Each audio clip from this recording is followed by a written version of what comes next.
welcome to NTD China News. I'm Lien Chan. Making headlines this Monday, February 25th. Xi Jinping promises peaceful development with Taiwan. A global delegation is in Taiwan to highlight transplant abuse in China, and the son of a Chinese military general on gang rape charges. Chinese leader Xi Jinping has met with a senior delegate from Taiwan's ruling Nationalist Party. It's the first such meetings after Xi took over as Communist Party chief last November. Xi says the new Chinese leadership wants to pursue peaceful development with Taiwan, that's despite underlying military hostilities between the two former foes. Chinese leader Xi Jinping has reiterated the Communist Party's intent to seek unification with Taiwan. Xi met with Taiwanese delegate Lien Chan today during Lien's four-day visit to China. Lien is the honorary chairman of Taiwan's ruling Kuomintang Party. Taiwanese President Ma Ying-jeou says Lien's trip is aimed at boosting cross-strait communications. Ma's government has been pushing for closer ties with the mainland since the Kuomintang regained office in 2008. The Chinese regime sees Taiwan as a breakaway province after the Kuomintang retreated to the island, following a defeat by the Communist Party in 1949. The communist regime itself has never had any control over Taiwan. Critics of Ma Ying-jeou's government say he's compromising Taiwan's free and democratic ideals in pursuing closer trade relationships with the Chinese regime. Xi Jinping said the Communist Party wants to promote peaceful development with Taiwan. Still, military hostility remains between the two sides. Taiwan carries out regular drills in the event of an invasion by communist forces. A military report last year by Taiwan's Ministry of National Defense suggests Beijing has more than 1,600 missiles pointed towards the island. As Lien Chan continues his visit to China, an international delegation of doctors and investigators are visiting Taiwan. They're there to raise awareness of transplant abuse by the Chinese government, something they hope Taiwanese authorities will bring up with their Chinese counterparts. Canadian human rights lawyer David Matus is in Taiwan today, February 25th, speaking to listeners in mainland China through Radio Taiwan International.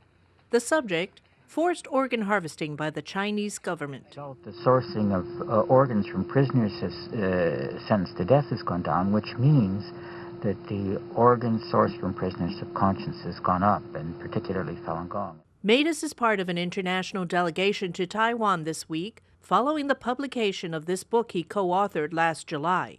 Since 2006, Matus has been investigating forced organ harvesting by Chinese state-run hospitals. His work with former Canadian politician David Kilgour earned them both a Nobel Peace Prize nomination in 2010. In the first report the pair published, they concluded that large numbers of Falun Gong adherents have been killed for their organs. The spiritual practice has been subjected to a 13-year persecution campaign by the Chinese regime.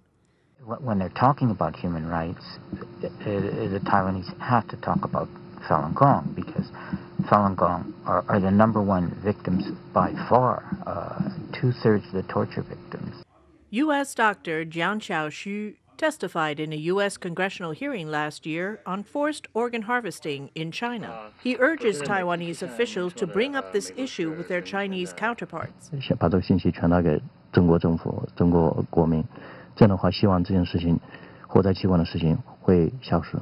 State Organs is a compilation of reports from doctors around the world. It gives evidence that prisoners of conscience are a sizable source of transplant donors in China who are being murdered for their organs. Matus and other contributors to the book are in Taiwan for a week. They will speak with Taiwanese legislators and the medical community as part of efforts to end forced organ harvesting. The arrest of the son of a Chinese military general has brought the issue of Chinese officials' privilege into the spotlight. Tianyi is accused of being involved in a gang rape last week, but this wasn't the first run-in with the law for the 17-year-old. Beijing police has charged the son of a Chinese military general in a gang rape case on Sunday, according to state-run CCTV. The victim reported the case to police last Tuesday, February 19th. She alleged the crime happened after she was drinking in a bar with 5 males. One of the men was later identified as 17-year-old Li Tianyi. He's the son of famous People's Liberation Army General Li Shuangjiang. The 74-year-old is best known for his renditions of communist-themed patriotic songs. The case reignited debate over nepotism and the children of the country's elite being above the law. Despite Li Shuangjiang's image as either a moral model or a very popular singer, he fails to educate his child at the fundamental level as a human being. We can conclude that his child is an extremely unscrupulous playboy. Why does he act like that? First, because he has a sense of privilege and superiority. And second, the morality and revolution in their songs are probably not what they really believe in. This was not the first time Li Tianyi has been in the headlines. In August 2011, he and another teen were involved in a traffic scandal. Just 15-year-old at the time, Li was driving an unregistered BMW without a license. He reportedly drove into another car blocking his way and then beat up the couple in the car. Media reports say he shouted at the bystanders, "Don't you dare call the police." Li was arrested and given a 1-year sentence in a juvenile detention center that ended last September. British broadcaster BBC reported today its shortwave radio signals are being jammed in China. The source of the jamming is unknown, but a BBC statement said the attacks were, quote, extensive and coordinated, indicative of a well-resourced country such as China. BBC's global broadcast director Peter Harrick said the attacks were done to cause maximum disruption of its World Service English program. The BBC says this is not the first time its signals have been intentionally disrupted. It has reported interference to its satellite signal, but says its shortwave broadcast has not been hit as hard. And coming up after the break, China reports a second bird flu death this year. KFC launches Operation Thunder after a chicken safety scandal in China. And Taiwan's Lantern Festival lights up the finale to the Chinese New Year.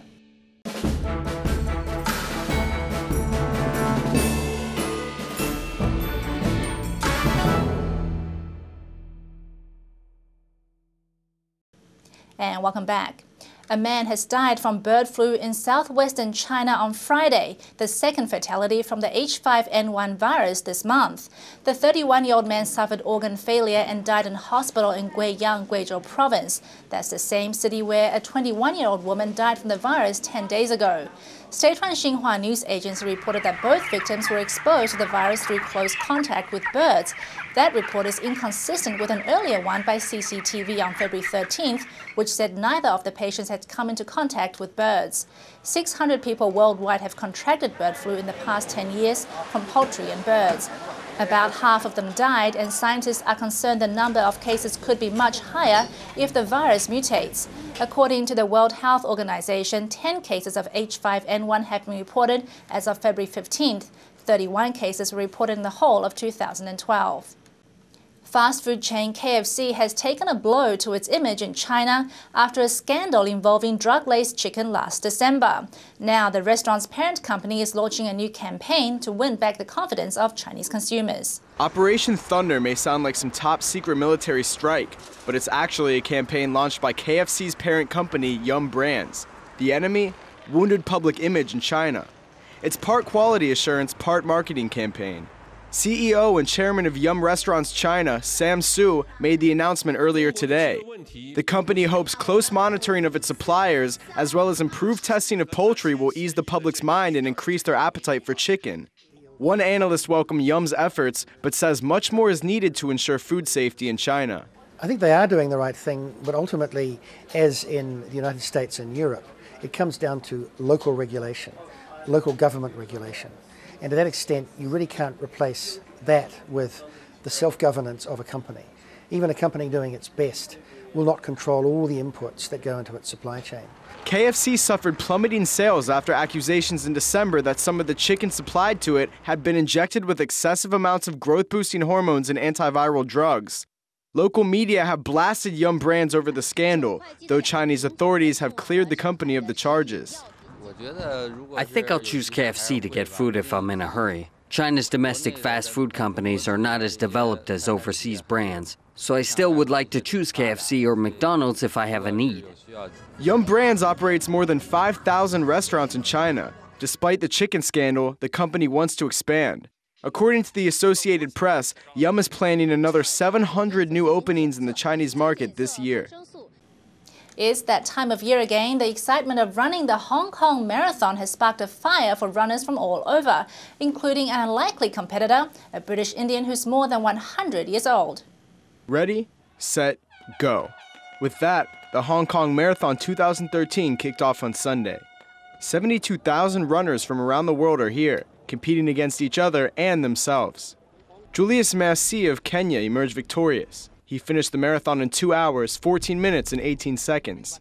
Women's defending champion Masikir Demisi from Ethiopia won the race in 2 hours, 30 minutes, and 49 seconds.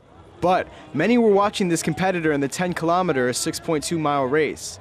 Faijah Singh is 101 years old. For the British Indian runner, this race was a celebration of the end of his running career. Singh crossed the finish line in 1 hour, 32 minutes, and 28 seconds, jogging with members of the local Indian community.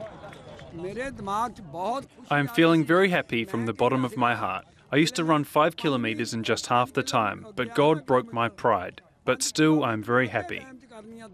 The race wasn't just for the professional competitors. Many keen runners from Hong Kong took the opportunity to run alongside some of the world's best marathoners. With so many professional athletes, we ordinary people may think we are also participating in a world-class race. So everyone wants to be part of the event. The first Hong Kong Marathon began in 1997. It has since become an international sporting event, attracting tens of thousands of competitors each year. The 15 days of Chinese New Year celebrations ended yesterday. The last day is Yuan Xiaojie or Lantern Festival. We now check out a world-renowned Lantern Festival activity in Taiwan, attended by Taiwanese President Ma Ying-jeou. An ancient tradition gets a modern twist. There's no better way to kick off the Year of the Snake than with a giant neon snake lighting up the night sky. And lasers never hurt. Taiwanese President Ma Ying-jeou opened up this celebration in Hsinchu County. But it was just one of many marking an important Chinese tradition. It's part of the Lantern Festival, the final day of celebration in the Chinese New Year. Mia Chu told me that since 2007, the Discovery Channel has listed Taiwan's Lantern Festival as one of the most beautiful celebrations in the world, and one of the most recommended. In other words, our festival has already become an international event. Here, the Lantern Festival is split into 5 themes. The main lantern in the shape of a snake, science and technology, literary figures, the beauty of Hsinchu County, and cartoon art. People can hang their wishes for the new year on cards and appreciate the special lighting effects. It is really deep. It seems that they have brought many different characteristics together. It's become an international draw. This is my first time to participate in the Lantern Festival. It's very exciting, great atmosphere, lots of people. But not all Lantern Festival traditions are for the light of heart. Here in Tainan, people have to get into full protection gear if they want to celebrate. It's a tradition that goes back to the 19th century. Large towers, called beehives, shoot fireworks, not safely in the sky, but in all directions. It's considered good luck if you get hit. It was only a small injury. I didn't feel anything. It was only a small blast on my face. And while not everyone was getting fireworks shot at them, you can be sure everyone had a blast. And that's all for this broadcast of NTD China News. For more of our China-related content, visit our website at ntd.tv or subscribe to our YouTube channel, NTD on China. Coming up next is China Focus with Shelley Zhang. Stay tuned.